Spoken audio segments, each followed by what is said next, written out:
piogge, tra la la, la la la la la la la la. Am Malintroer lios, blanc peragavalo, blanc peragavalo.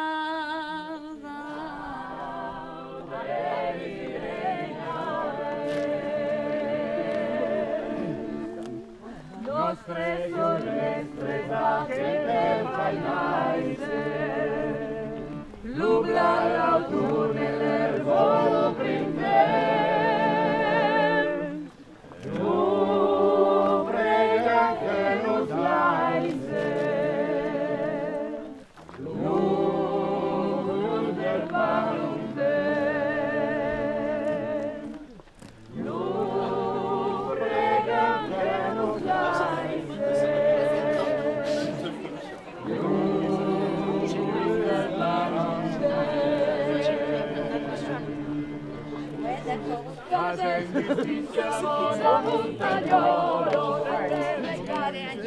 Io vengo dal 66.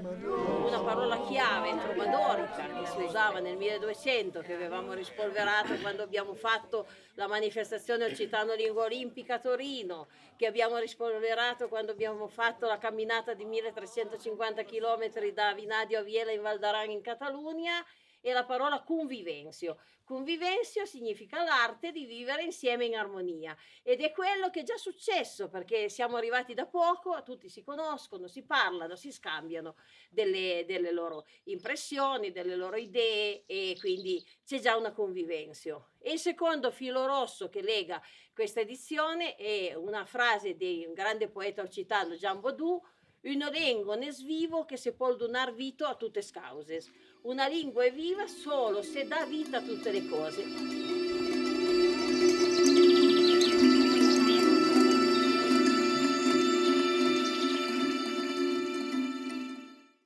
È un grande onore per me presentarvi il poeta Buchunghi Sonam, che arriva direttamente da Dharamsala in India.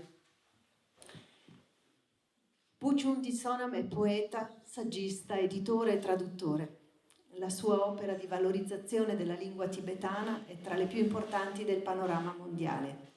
La sua forza nel cercare di rendere udibile la voce censurata degli scrittori del suo paese d'origine è un gesto coraggioso di cura per la comunità di tibetani esiliati e per quelli rimasti in terra tibetana. La poesia può essere un'arma o uno scudo. Nel caso di Buchung Sonam, la sua poesia è stimolo e fonte di riflessione per noi occidentali e per tutti i tibetani nel mondo.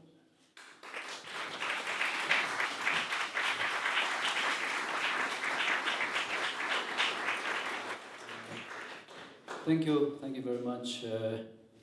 I'm very honored and privileged to be here amongst writers, musicians, poets, translators who work in the field of minority languages.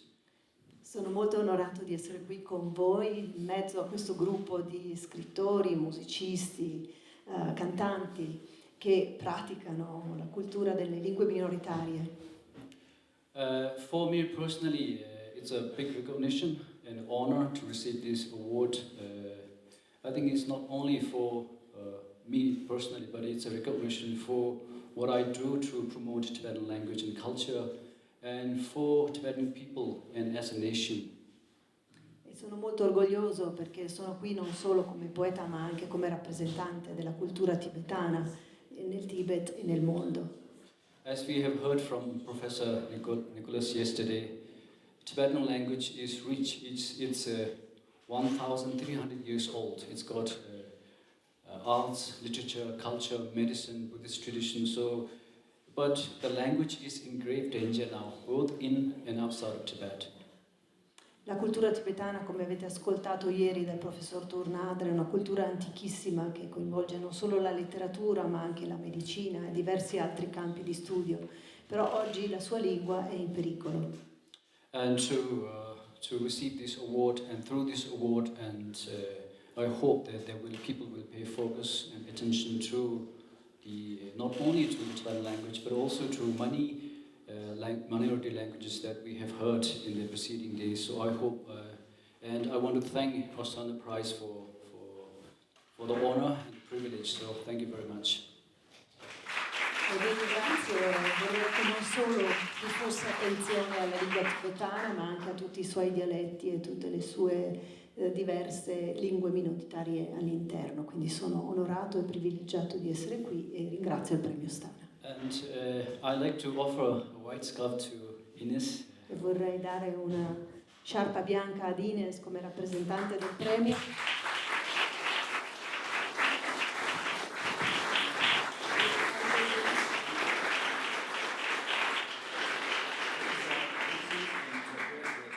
E questo è dell'incenso e delle bandiere con preghiere tibetane.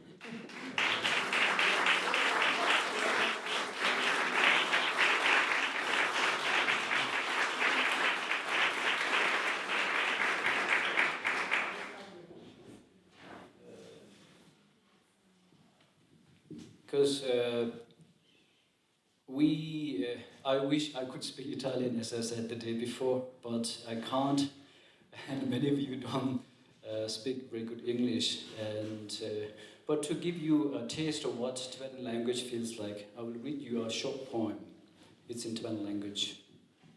Kambo Gyalam Mangcha Nga Khangdo Yang Kyo Mato Samle Neta Mangwe Lecha Namriki Pongwe Tatu Korwe Rugamla Kyawe Kyamki Pujung Shedangi Tumre Nang Dunge Kimikchu Kiki. Non sono un cantante, però vorrei darvi un assaggio di come suona la musica e la canzone tibetana. Arola kamba ngai pai ngai ando chandori ngai ando chandori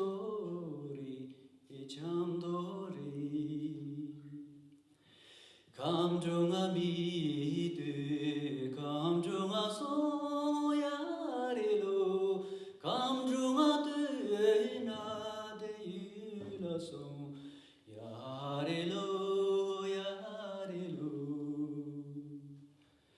josamene mo ngalame chume shin junane mori chume shin junane mori yarelo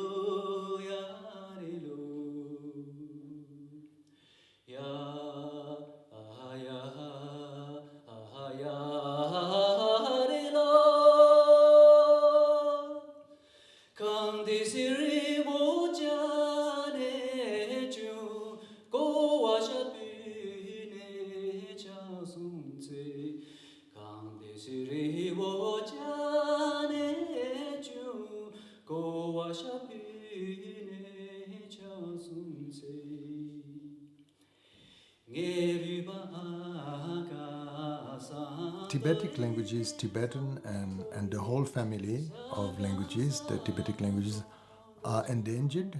There are nowadays about 76 languages and more than 300 dialects, and that are spread across huge territories that includes 5 countries, mainly Tibet, that is nowadays China, and India, Nepal, Bhutan, Pakistan, and a little bit of Myanmar. So it is a huge territory with 2.56 million square kilometers.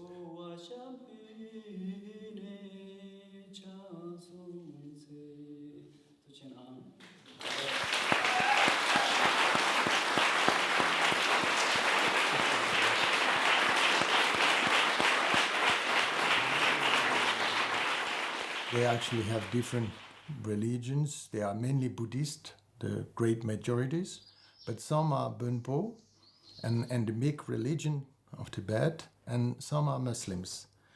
Now, why is it important to preserve the these languages and why are they endangered and why is it important to preserve?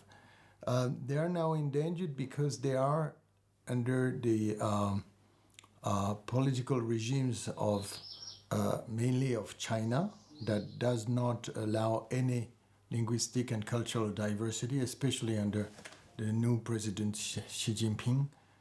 So all the languages of spoken within Tibet are now under strong pressure, and they are closing down the schools in Tibetan, and they are the schools, the universities, and they force the people to speak Chinese right from the kindergarten. And they are also endangered not only in Tibet proper, that is in China nowadays, but also in India, Nepal, Pakistan, mainly because the national language, such as Hindi, Urdu, or Nepali, are making very strong pressure, and they don't have, most of them, official recognition, the local Tibetic languages.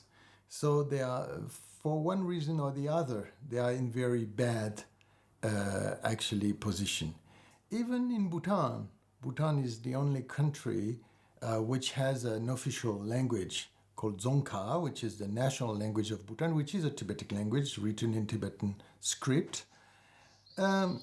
English is now getting stronger, so their policy is not completely adequate, appropriate, and they really favor actually the use of English in the school system. So anyway, all these Tibetic languages are threatened, mainly, of course, in China, where the level of destruction, there we can say in China now there is an ethnocide. Let's not call it a genocide because people are not directly killed, although they can spend many years in jail or camps. There are concentration camps or camps, they call it, re-education camps, but in fact they are very close to concentration camps, just as also those existing in Uyghur area. They really have now a system which only has Putonghua, the official language of China, as the main language.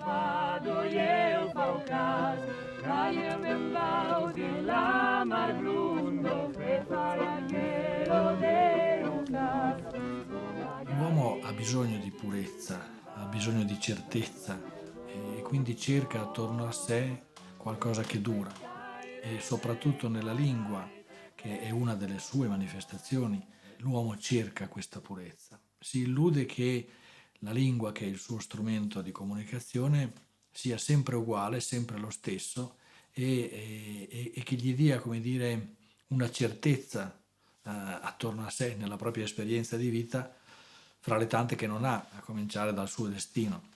E quindi, come poi del resto in altre cose, la purezza l'uomo la cerca anche nella razza, assurdamente. Questa ricerca è uno dei tanti sforzi aneliti alla perfezione di cui l'uomo non può fare a meno, perché è sbagliato perseguire la purezza nelle lingue,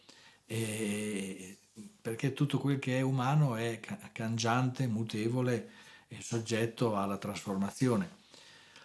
Scardinare questa ossessione per la purezza ci libera, intanto anche nel campo linguistico, come dire, ci fa fare il lutto della nostra caducità, della nostra immortalità. Siamo caduchi, siamo destinati a finire.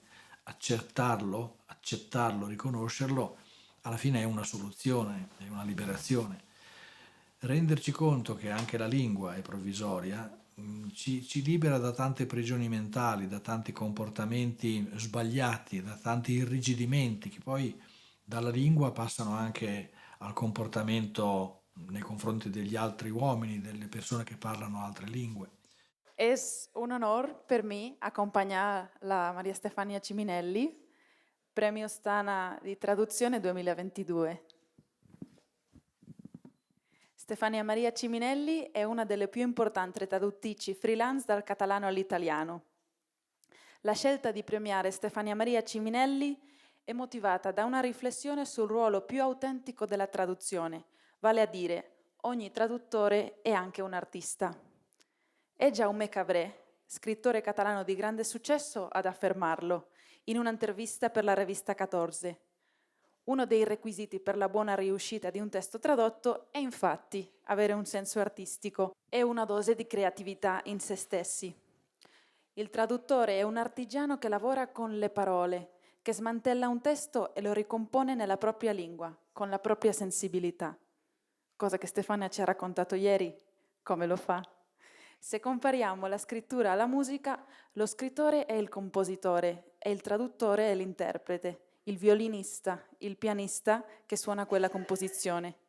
Lo scrittore crea un mondo e il traduttore si immerge in questo mondo, lo osserva, lo analizza in tutte le sue parti e lo ricrea nella propria lingua. Per la sua lunga carriera di traduttrici, iniziata negli anni 90, per la sua perseveranza nel riuscire ad entrare nel difficile mondo della traduzione editoriale, per la creatività, per la grande precisione e padronanza della riscrittura che l'ha resa una delle traduttrici di letteratura catalana più prestigiose del momento, si conferisce il Premio Stana 2022 per la traduzione a Stefania Maria Ciminelli per onorare la sua opera di alte qualità che dà voce in Italia alla narrativa catalana del momento. Stefania, ci leggi qualcosa? Sì, volevo leggervi un piccolo pezzo di Quanta guerra, in italiano Quanta guerra, di Mercè Rodoreda. Em va deixar anar la mà i va semblar-me que m'havia quedat sol. Va mirar una estona a terra i sense aixecar els ulls em va explicar que havia dut 3 soldats molt malferits a un hospital de la rereguarda perquè poguessin morir tranquils. Eren joves com tu i amb tantes ganes de viure com puguis tenir tu. Veus el camió de la Creu Roja darrere dels matolls? Porta la creu als costats i a la teulada. Veus el vermell de la creu? Quan era petita, el meu pare, no sé què li havia fet, va matar un gat. Ho vaig veure i el cor se'm partia. De matinada el vaig enterrar a l'entrada del pont on t'havia dit que m'esperessis. Te'n recordes? El dia que ens vam conèixer. Al damunt hi vaig fer una creu amb flors vermelles. Quan alguna tarda el sol de la posta, voltat de núvols, llançava a la terra el seu vano de raig de llum, jo em veia caminant amunt per les barnilles del vano, amb el gat al costat, que de tant en tant em mirava. I què és això? Beh, erano gli anni in cui io lavoravo, perché non ero più allievo, ma lavoravo con Ipotesi Cinema, la scuola di cinema di Ermanno Olmi. Avevo lavorato a un film sulla Resistenza nel Bellunese e in particolare sul rastrellamento del Grappa e su altri lavori, non solo questo, ma questo è stato forse il più significativo. C'erano in precedenza dei lavori documentaristici sulle valli occitane, in gran parte costruiti secondo una modalità che Andrea ha tratteggiato, vale a dire una montagna esotica con dei pastori, con una vita ancora di una ruralità primordiale. Come sapete sono tutti temi che attraggono forte, anche adesso non ricordo il titolo di questo film, ma un film credo in Nepal. Come si intitola questo film che è stato presentato credo a Venezia? Ma ho letto una critica di Giorgio Praceriani, che è un critico friulano, che scrive per Il Messaggero e che organizza il Festival del Cinema Orientale a Udine, in cui diceva che è difficile fare un film con animali e bambini che non piace a tutti, no? Basta metterci i bambini e gli animali ecco, quella era un po' la montagna, oppure nel nostro caso anche la montagna dei vecchi, no? Degli anziani, del rimpianto. Era venuta la televisione della Svizzera italiana a fare un film da noi e poi fu fatto un film invece con una visione diversa, prodotto dalla RAI, da Rai 3, la Rai 3 degli inizi, che si intitolava Occitani d'Italia. Questo no, con un impianto marxista, direi, di fondo, sostanzialmente un impianto. Un film che merita ancora guardare oggi. Però erano sempre altri che facevano film su di noi. Non eravamo noi protagonisti. E allora con Diego decidemmo di mettere in piedi un film realizzato da occitani sul mondo occitano. Ballades occitane, 100 minuti, quindi un film di una certa importanza. Devo dire che a quel tempo esistevano delle opportunità di finanziamento in Europa abbastanza interessanti. C'era penso che si chiamasse la DC22, qualcosa del genere, che sosteneva abbastanza in modo importante delle produzioni. Noi riuscimmo ad avere un sostegno significativo, ma soprattutto riuscimmo ad avere il sostegno di tutte le istituzioni valligiane, comuni, comunità montane, provincia. Insomma, realizziamo questo film facendone una sorta di, io dico oggi, allora davo un giudizio diverso di questo film, realizzando una sorta di sussidiario. Avete presente i sussidiari? Per chi alla mia età li ha avuti a scuola, siamo pochi della mia età, credo, dove si parla di tutto. E allora in Ballades occitane si parla di Occitania, si parla di tradizioni, di architettura, di carnevali, di religiosità, di ambiente. Però forse una chiave che abbiamo tenuto presente da subito in Ballades occitane, forse un po' meno rispetto ad altri lavori, è il linguaggio, un linguaggio che fosse lirico e non esclusivamente militante. Il linguaggio militante è di solito un linguaggio coi barocchi, e il linguaggio lirico cerca di avvicinare di più all'animo umano le storie che si vanno a raccontare. Fu effettivamente un grande successo. Un grande successo, fu una scoperta per gli occitani, innanzitutto la scoperta degli occitani delle valli, intendo, una scoperta di un territorio, perché questa disposizione a ventaglio che hanno le valli, con il venir meno delle comunicazioni transvallive, cioè da quando si è cominciato a non andare più a piedi ma in macchina, non si sono più avute, no? Ci si sentiva della Valle Maira, della Valle Po, della Valle Valaita, ma non di un territorio, non delle valli occitane. E questo film credo che abbia un po' ridato linfa a questa visione di territorio e ha fatto scoprire a molti il valore della propria cultura. Ero lo 2019 quando Paolina nos ha contattato e nos ha parlato di questa sua idea di fare un'antologia della poesia contemporanea femminile in Las Valados e in tutto il territorio dell'Engadoc. L'idea era al principio che avremmo trovato forse causos, avremmo trovato numerose poetessas, perché come sapete La poesia è soprattutto per le fremos âgées, la fremos de un'altra generazione, era qualcosa che si faceva pas conoscere, era qualcosa d'intimo che si teneva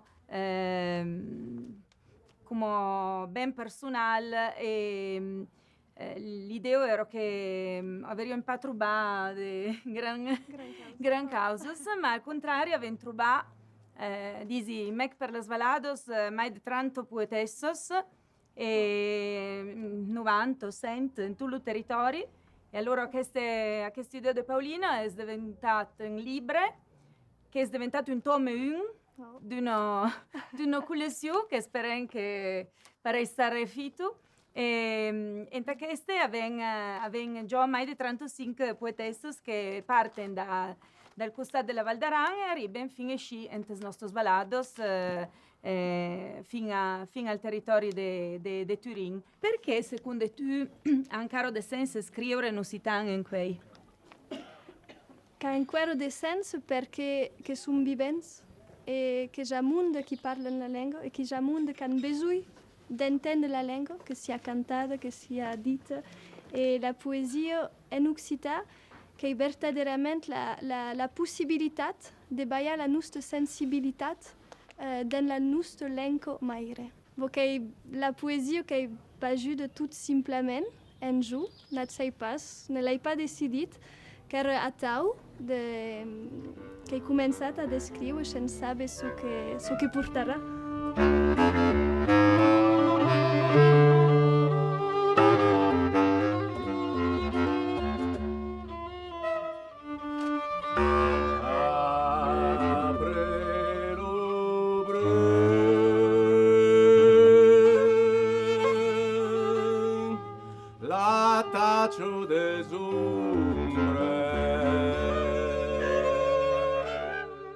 Dobbiamo abbattere un mito, che è quello appunto della morte della lingua.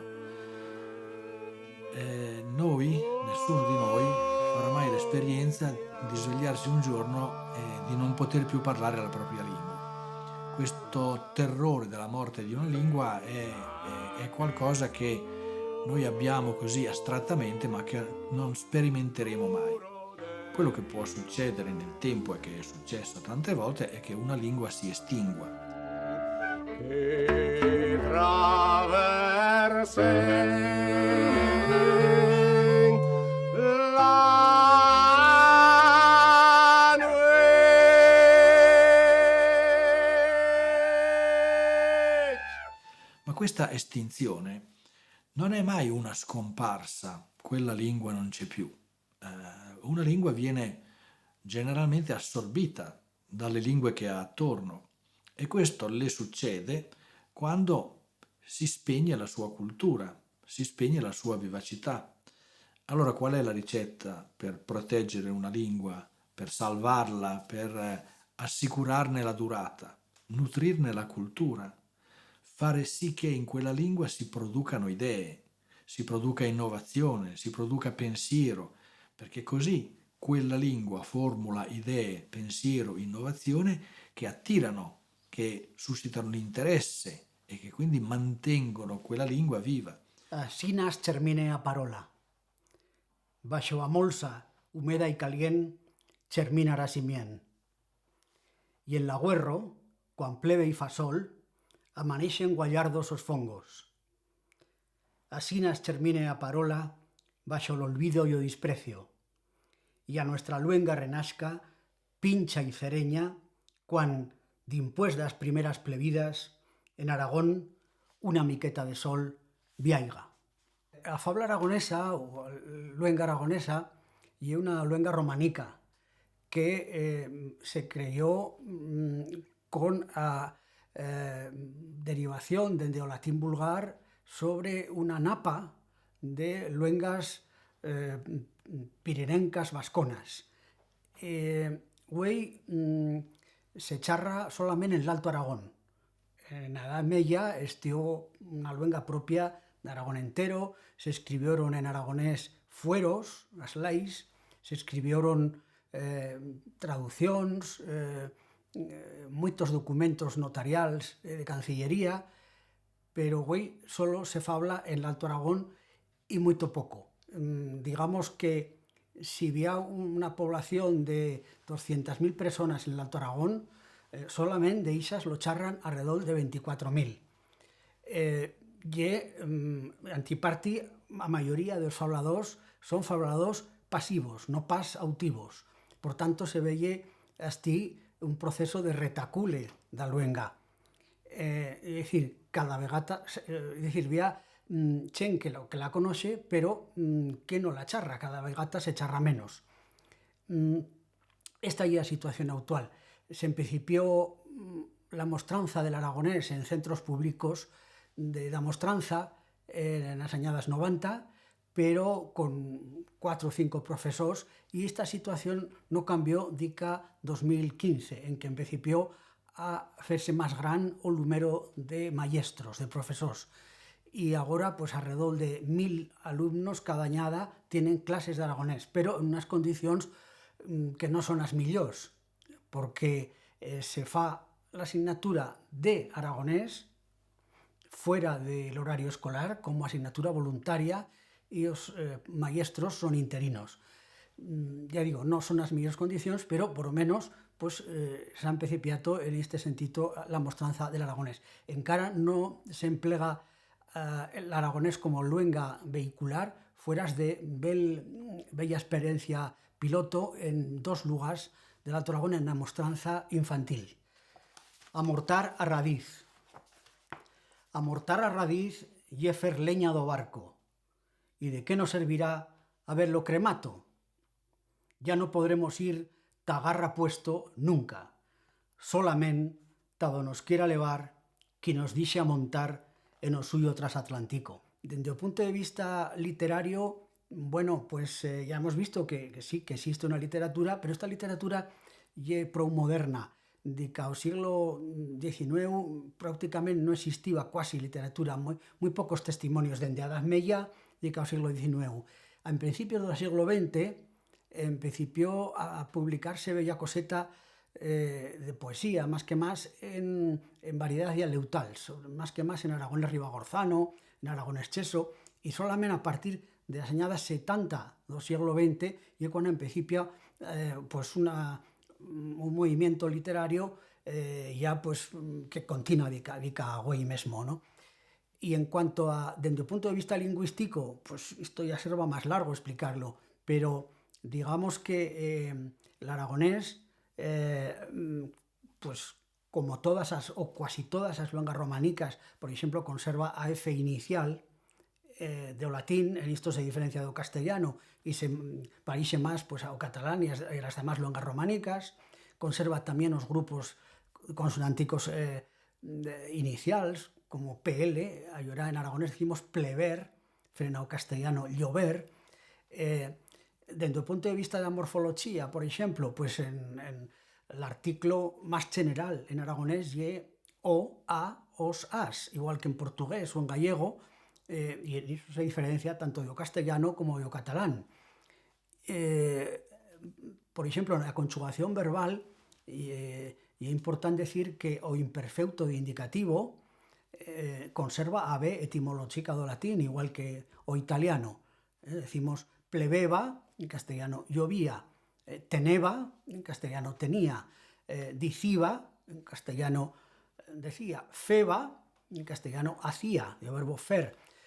Bueno, estas son unas pequeñas recetas, se podría charlar moito tamén de vocabulario, o vocabulario é a maior parte de origen latino, pero en aragonés había moitas palabras de origen prerromano, vascón, e despois tamén de diferentes orígenes, celtico, charmanico, etc., que le dan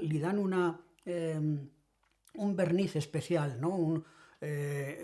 Una tipología lingüística diferente tanto de castellano como de catalán, y también diferente del occitano, pero yo creo que el aragonés, ao que se paixe máis, a la modalidad gascona dell'occitano. Per incoraggiare l'apprendimento delle lingue bisogna essere capaci di suscitare curiosità, ma bisogna anche avere un approccio diverso all'insegnamento delle lingue nello specifico e in generale dell'insegnamento. Noi siamo abituati, quando studiamo le lingue, anche qui a perseguire la perfezione, l'esattezza della regola, la perfetta pronuncia, ci sentiamo in imbarazzo se non parliamo perfettamente, ci sentiamo bloccati se abbiamo il timore dell'errore. L'errore è una bestemmia, una cosa che vogliamo evitare e questo è un ostacolo all'apprendimento. Anche qui non ci rendiamo conto che parlare una lingua lo si può fare a tanti livelli, è un po' come suonare uno strumento. Se io suono la chitarra per cantare la sera con gli amici, non pretendo di andare a suonare alla Scala, eppure suono la chitarra. Ecco, dovremmo anche con le lingue accettare delle competenze parziali, limitate, anche provvisorie, cioè riconoscere che una lingua la possiamo imparare bene, alla perfezione appunto, cioè quasi come un madrelingua o comunque parlarla correttamente, magari anche un'altra.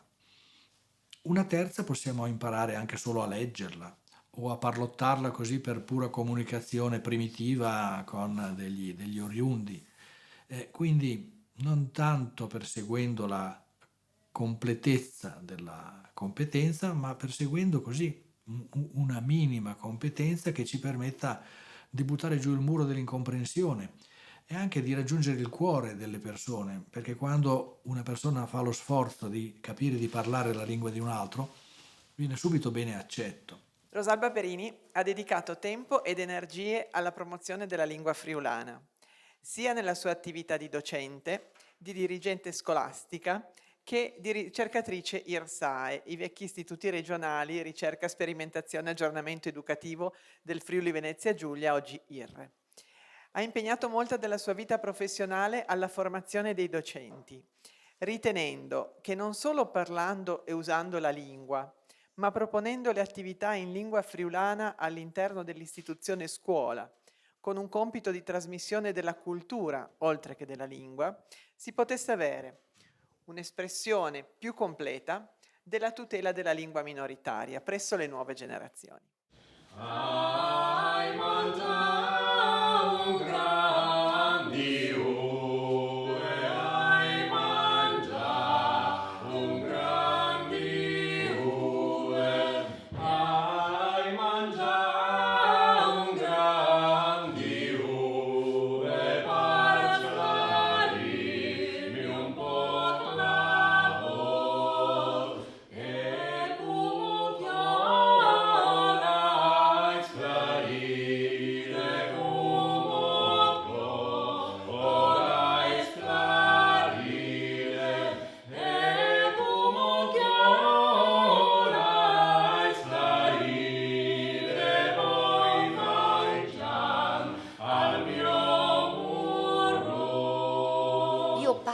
Del mio orgoglio di essere friulana, ma è un'identità che non è solo una identità, è un'identità, una storia, una cultura fatta di memorie, di tracce, di lasciti, di prestiti che le popolazioni che hanno attraversato il mio territorio, quella piccola regione a nord-est, ai confini con la Slovenia e con l'Austria, tutte queste popolazioni da millenni ci hanno lasciato e noi troviamo traccia di tutto questo nella nostra toponomastica, nei riti e nelle feste che ancora si mantengono in Friuli e che sono il ricordo di riti e feste che hanno 2000 anni di vita.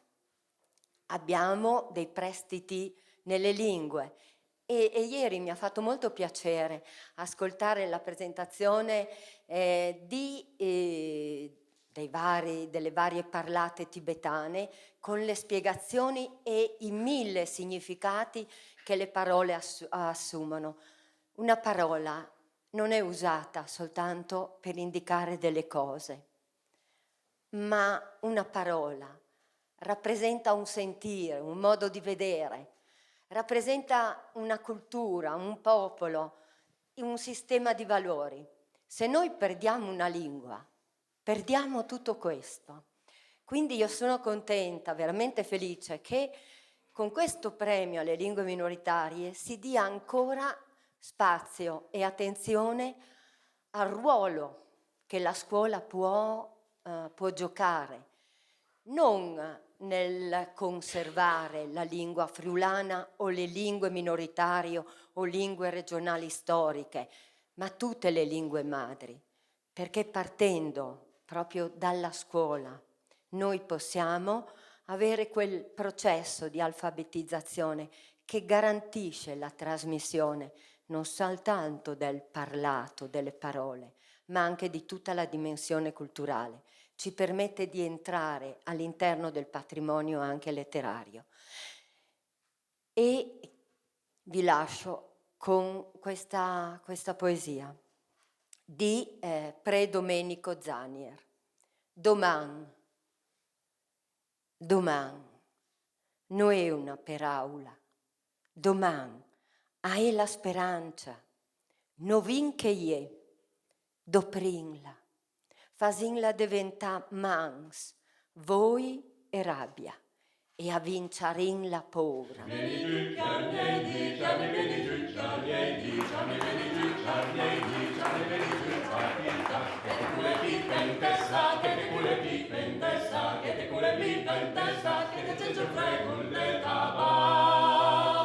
Sei figlio della terra, noriseiro e fertilo, che vistan de femmes curva, pleja lecino.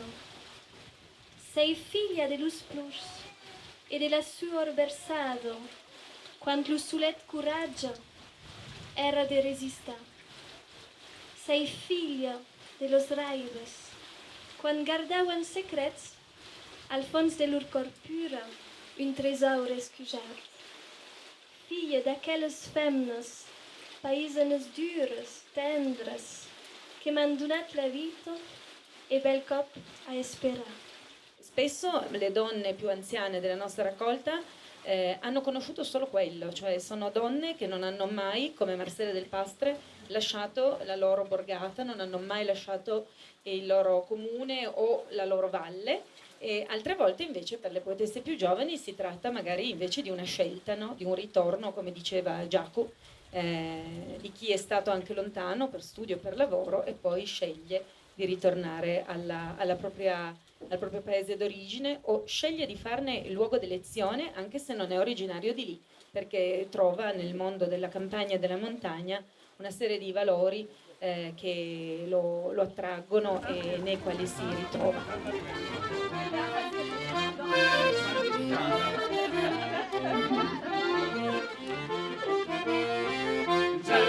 Se Maria Catrefie l'ampia, Gianna Livello se Maria Catrefie l'ampia, uno chiuso l'autotaio, l'auto fai ciappel del paio, l'auto fai ciappel del flu, Gianna Livello fai l'amur, uno chiuso l'autotaio, l'auto fai ciappel del paio, l'auto fai ciappel del flu, Gianna Livello fai l'amur.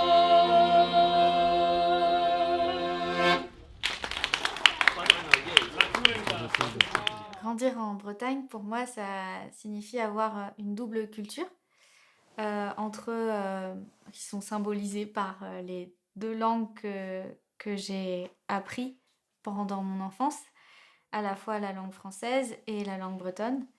Donc j'ai appris le breton à l'école dès mes premières années de scolarité, quand j'avais donc 3 ans, et je l'ai aussi entendu avec mes grands-parents et la génération de mes grands-parents qui parlaient breton. Et en fait, voilà, cette langue-là, elle était parlée seulement par cette génération-là.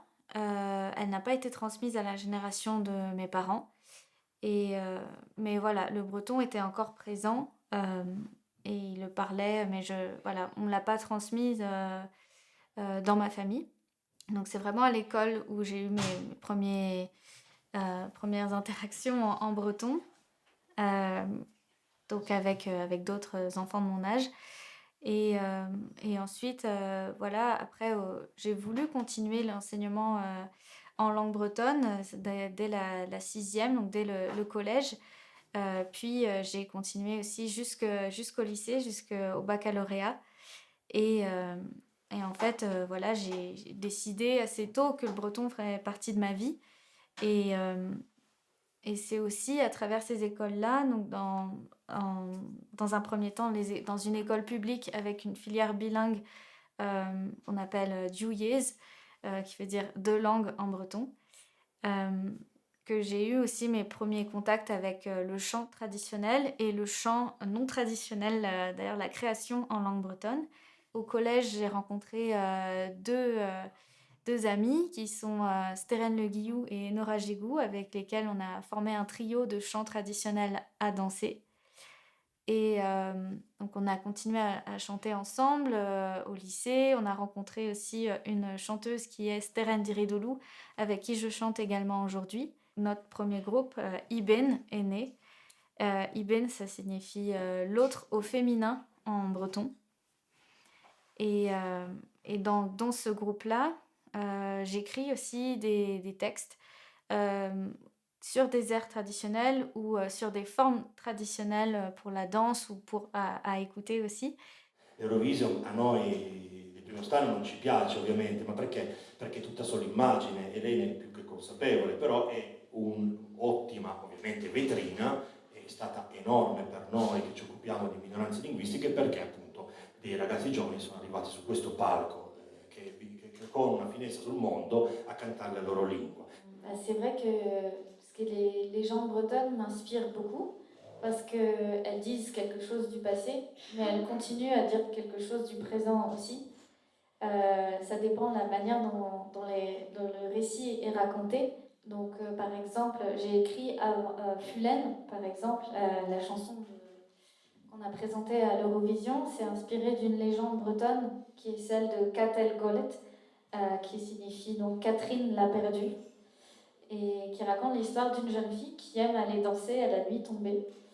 Mais sa famille veut qu'elle se marie et elle ne veut pas. Donc il l'enferme dans une tour, mais elle arrive quand même à s'échapper. Elle rejoint la fête et elle rencontre un mystérieux jeune homme qui se trouve être le diable.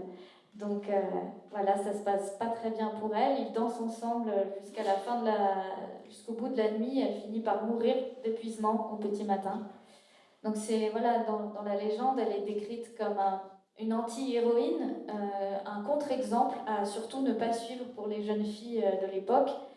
Mais nous, on l'a vu comme un symbole, au contraire, assez contemporain. C'est une jeune fille qui ose faire ce qu'elle veut, malgré une société qui lui interdit, et qui combat, en fait, qui par sa liberté voilà, s'exprime.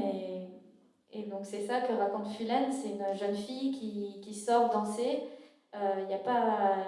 et qui, malgré les regards médisants, arrive à danser quand même, et par ça elle libère les autres femmes et transforme un peu les énergies négatives autour d'elle en un champ fédérateur pour les hommes, les femmes et les autres aussi.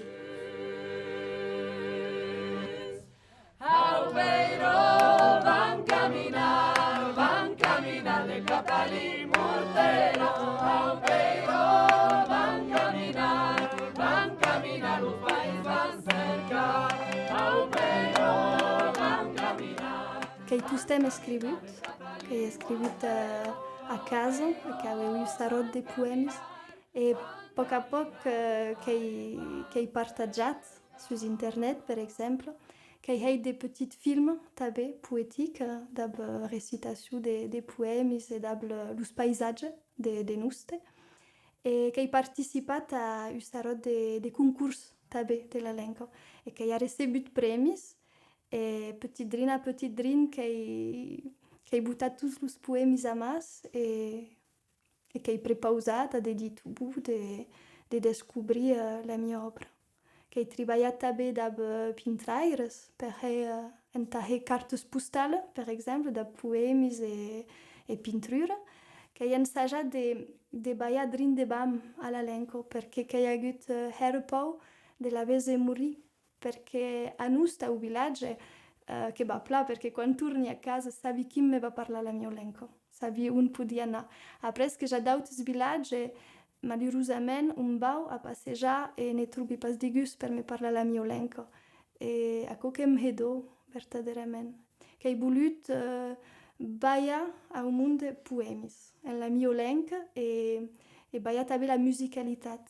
Poc alla debut che scrivevi e après che ho cominciato a leggere i poemi e a dare che sui entrin dus canta perché che trovi che da la musica che pudi baia a quella musicalità e l'embeggio di conoscere la nostra lingua occitana.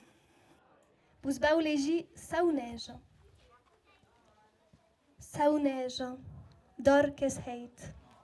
E deixa a momé, deixa saunejar. Qu'ei tem de repausar, de viu e més silenciós, e de trobar d'autres forces ta demorar vivent. Saunejo quan em moresci de tu qui escapa au monde. Saunejo per las ondes qui saberan naufragar, e per la mà qui saberà d'aiga la terra en ta t'ensuvelir. Sauneja, momé, saunejo, arena mantarà lo ton perfum abrasat. Saunejo, saunejo, dor que heit. No et beseu pas a tornar a pujar lo camí, tornar de cap a la honte do sorell, cercar dins les restes do printemps, io joia, io glòria, io amigo, io Marco, io anjo belleu, o so chi auere pogut haver sens. Mes arem mei, nu, pas arem mei en tatu, che lo sorell cap avant e la crida dos caiocs.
Kemer perz en Eurovision gant fulen gant Alvan Agaiz a zo bet an dra bennak fromus bagent a pen a fait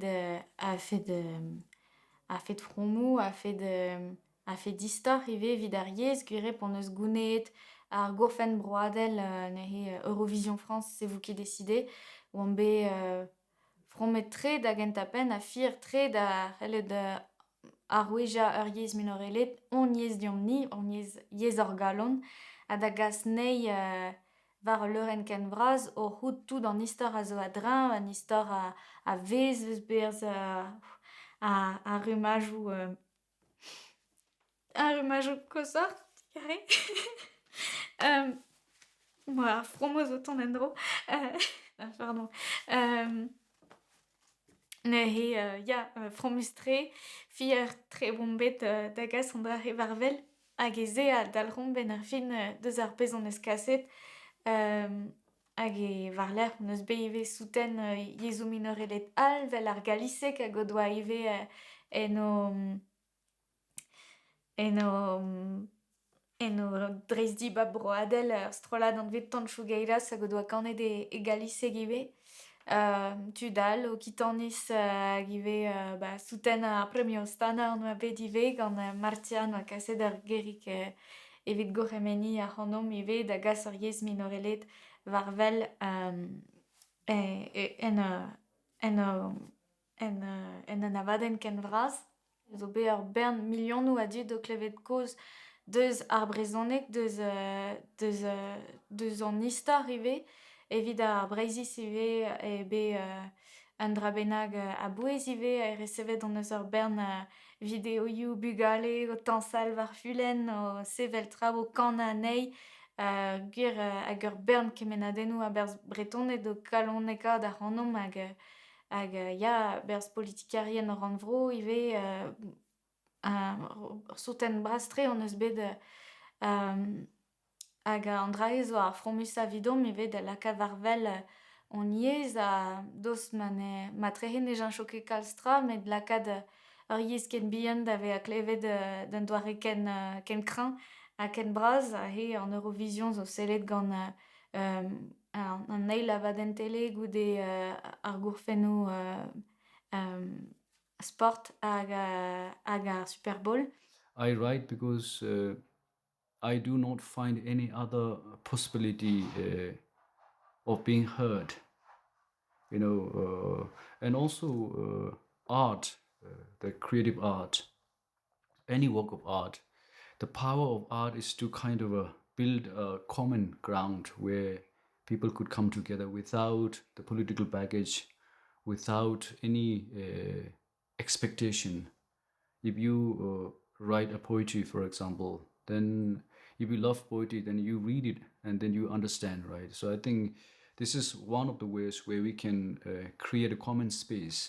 And this is, for us, this is important because the Tibet is under a Chinese occupation, right? But then we also have a huge number of Chinese, ordinary Chinese, who may want to understand Tibet, but then they may not associate with our political struggle. Nevertheless, we need to build a kind of a communication, and that communication is only possible maybe through the works of art, painting, film, writing stories. And this is what we are trying to do. And I, as a writer, I don't have any special gift, but only legitimacy, if I may have any, is my own experience as a refugee. So I write based on my own experience as a refugee, of things that I see, things that I hear, things that I witness.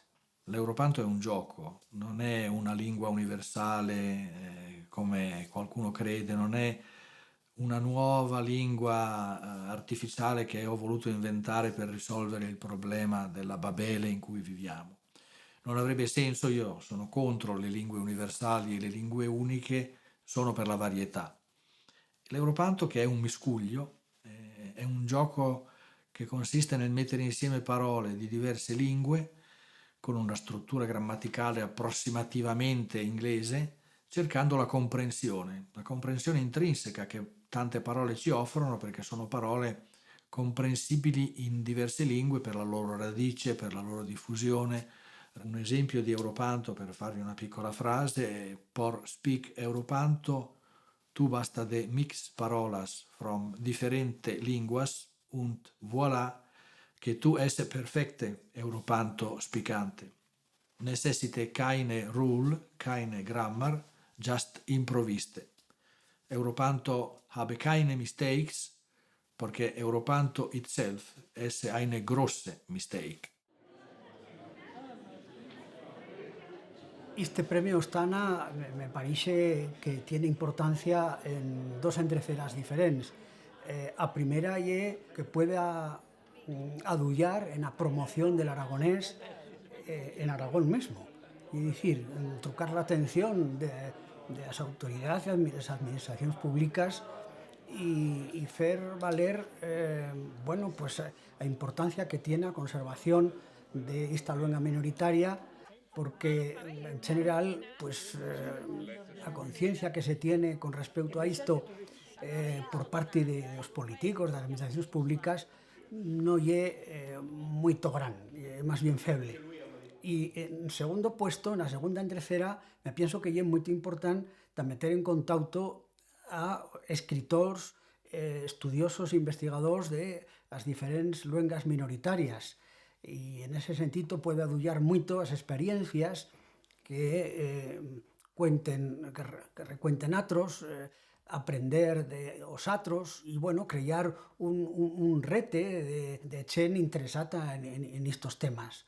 Il premio Ostana non lo conoscevo ed è per me una bella scoperta, un ambiente di vivacità linguistica intellettuale, di ricerca, di conservazione in un modo sano, ecco, che si basa su una produzione culturale. Adulla moito a continuar en Tadeván, te dà ideas, te dà empenta a continuar en Tadeván con rasmia e sin reblar.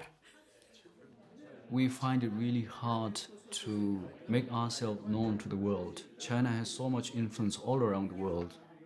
A recognition such as the Ostana becomes really important in this aspect of our struggle, to be recognized, if nothing else, so that people know that there's a people called Tibetans, and there's a struggle called Freedom for Tibet, and there's a country called Tibet, which is a huge country in terms of the land and the richness of the culture. So, Che sui Harry Rusa, da recebe il premio Ostana del lingua occitano, è un che è importante perché vedi che lo nostro travail che ha remerciato, che sono conscienti di vedere tutta la vitalità e il tempo che abbiamo a reviscolare la nostra lingua, l'importanza també d'internazionalizzare la lingua. Ecco che è importante di revirare i poemi in inglese, in italiano també,